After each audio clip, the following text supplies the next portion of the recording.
Hi folks, welcome back to Muscle Cars of Texas, and thanks again for watching us on Lone Star Muscle. We got more episodes coming your way, but I wanted to bring you this 78 Trans Am who's getting picked up today.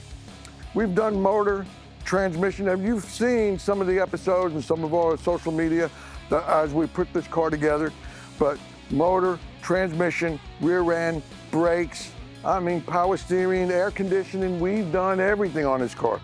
And it's a 78 Trans Am, black, with all the really nice gold trim and and it's a German script with all the decals, which is really cool.